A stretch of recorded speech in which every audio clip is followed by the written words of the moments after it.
Bienvenue au Clos Tesser, domaine viticole familial qui s'étend sur 23 hectares, dont 11 hectares en vignes. Nous sommes sur l'appellation Limoux, aux portes de la haute vallée de l'Aude. L'aventure commence en 2016, après avoir récupéré les vignes de mon beau-père. Jean-Claude a sauvé le patrimoine familial qui lui venait de ses arrière-grands-parents en rachetant les vignes qui appartenaient aux ancêtres. Il m'a transmis ses connaissances et ses expériences sur la partie viticole. Il a été d'une aide précieuse. Jean-Claude ne vinifiait pas, il a mené la vendange fraîche à Sur-d'Arc en cave coopérative. Convaincu que notre terroir et nos vignes en coteaux étaient de belle qualité, je souhaitais aller jusqu'au bout du processus et faire mon propre vin. Il a donc fallu tout créer. Le chai de vinification, le chai barrique, le caveau de dégustation, et il a fallu que j'apprenne un nouveau métier. Un métier passion qui a démarré avec le millésime 2016, avec la cuvée phare du domaine, le Vue sur Ciel, un assemblage de chardonnay chenin. Puis, petit à petit, j'ai étoffé la gamme avec un pinot noir, un chardonnay élevé en barrique, un rosé de Syrah et un crément de Limoux. Pour élaborer un vin de qualité, tout commence à la vigne. Nous avons toujours le souci de bien faire pour avoir un vin d'une grande qualité. À l'automne, les sols sont travaillés avec le cultivateur pour aérer et décompacter la terre.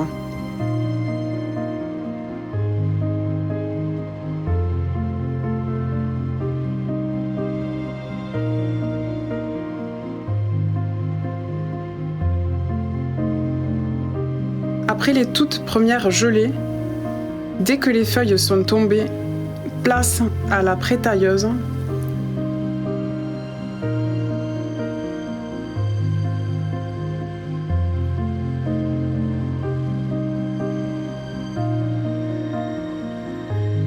Puis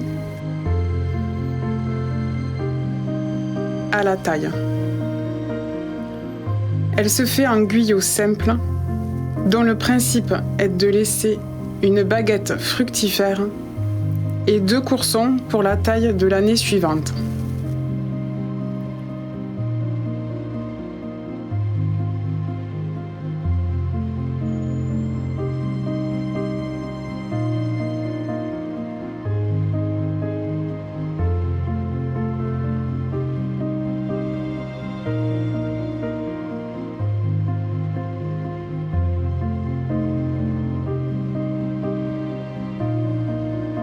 Fin mars, le jour de la mise en bouteille arrive.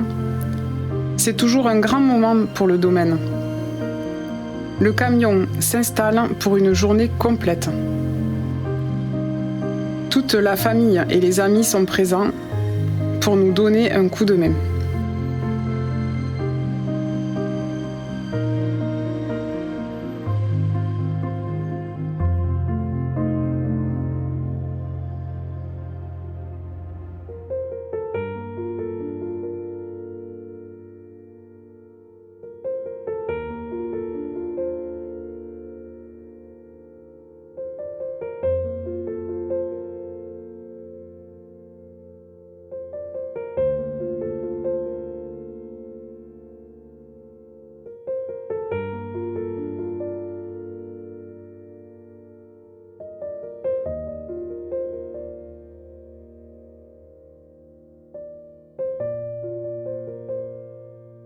Pour le crément, nous faisons une première fermentation alcoolique en cuve. Puis, il y a une préparation du levain pour la deuxième fermentation qui se fera cette fois-ci dans la bouteille. C'est ce que l'on appelle la prise de mousse. Les bouteilles vont passer en moyenne 12 mois sur latte pour être ensuite placés la tête en bas, sur pointe, dans des remueurs mécaniques, puis sont tournés quotidiennement afin que les lis fines soient regroupés dans le col de la bouteille. C'est ce que l'on appelle le remuage. Place au dégorgement, qui va permettre l'évacuation du dépôt constitué par les levures.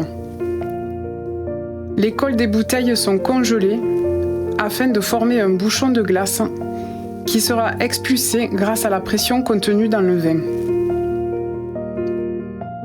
Après cette étape, on complète le volume manquant avec la liqueur de dosage. On peut maintenant boucher la bouteille avec un bouchon liège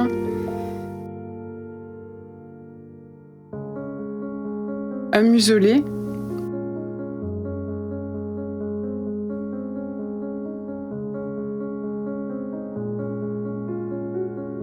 et l'étiqueter pour la commercialiser.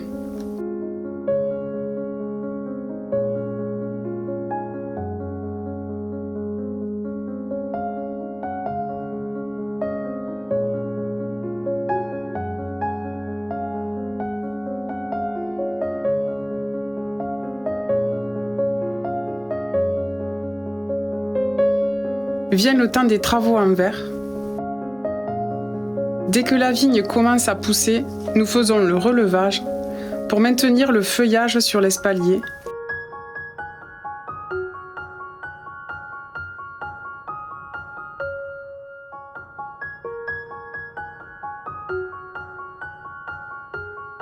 Et ensuite, l'essimage se fait avec la rogneuse.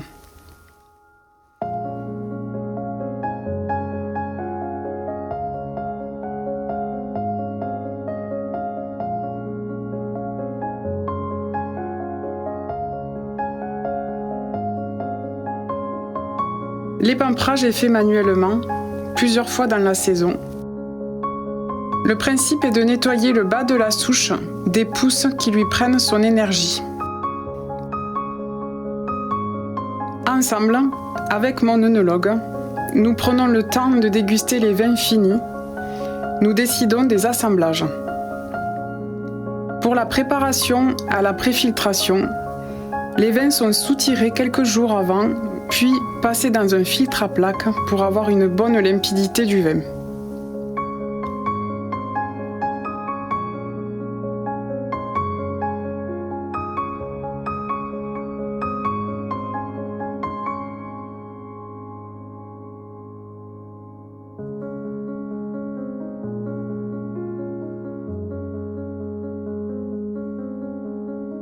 À partir du mois de mai, en fonction de la pression météorologique, nous débutons les traitements pour lutter contre les maladies.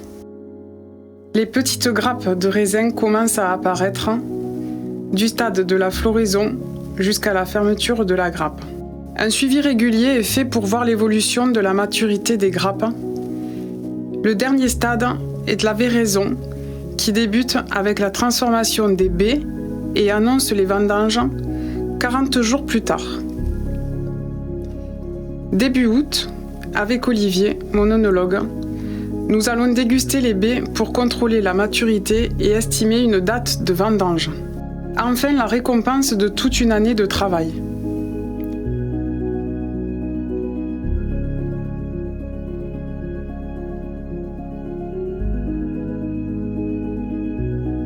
Au clos, nous vendangeons en caissette pour ne pas triturer le raisin et le protéger au maximum de l'oxydation. Le raisin est ramassé à la main. Les caissettes, une fois remplies, sont déposées sous le rang à l'abri du soleil.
une équipe passe avec le quad et une petite remorque.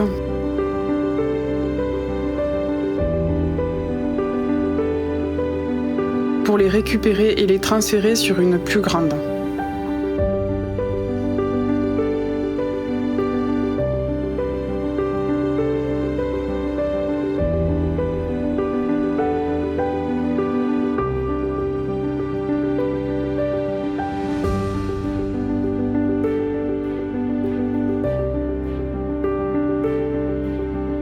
La vendange arrive au chai.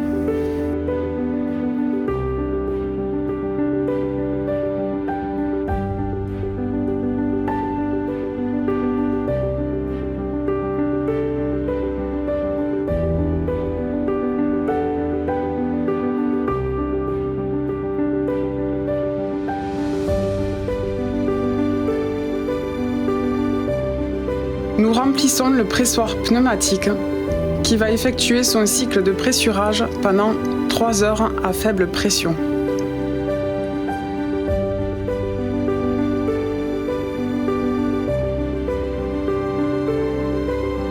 Les manches et la pompe sont reliées à une cuve équipée de froid qui permet de tomber la température du mou pour éviter qu'il parte en fermentation tant que l'étape de débourbage n'est pas terminée. De la neige carbonique est ajoutée pendant le pressurage pour protéger le mou de raisin de l'oxydation, ainsi que dans la cuve pour faire l'inertage. L'oxygène va être remplacé par le CO2.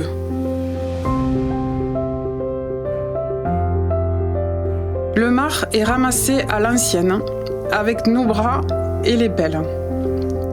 Puis on l'envoie à la distillerie. La vinification commence. Le débourbage fait, le jus clair est soutiré, les bourbes sont également évacuées à la distillerie. La température va doucement remonter et les levures vont pouvoir être incorporées au mou. La fermentation alcoolique va débuter. Le sucre va se transformer en alcool.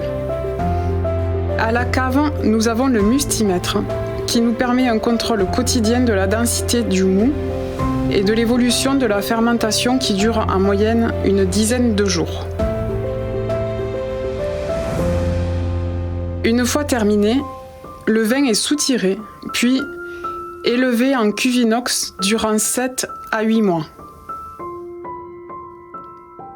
Côté chez Barrique, pour la cuvée AOP Chardonnay, la fermentation se faisant en barrique, l'entonnage des fûts est fait en amont.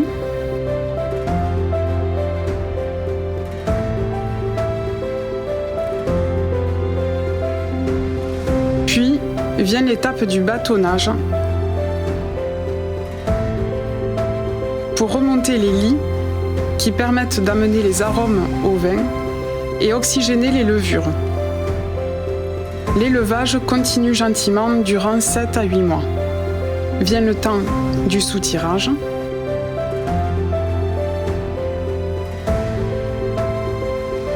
Voilà comment se passe la vinification des blancs et du rosé.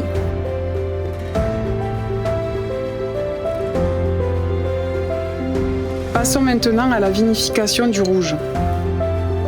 Les raisins sont aussi ramassés en caissettes, puis passés dans un égrappoir qui permet de ne garder que les baies qui sont envoyées en cuve directement.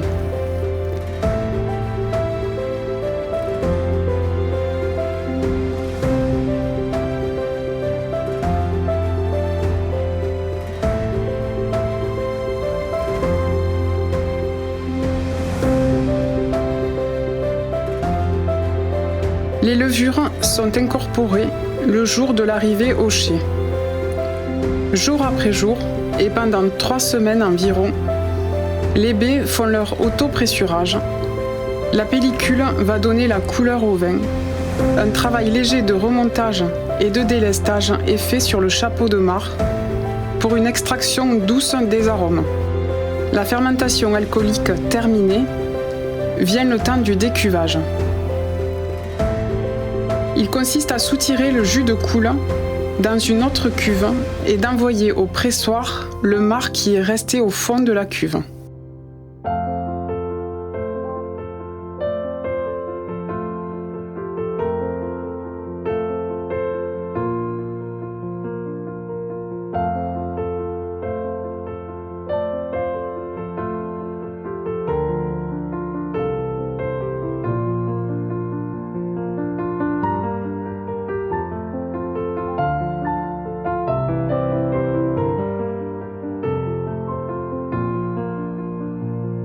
Les jus de presse seront mis de côté, puis dégustés pour savoir si leur qualité nous permet de les ajouter au jus de coule.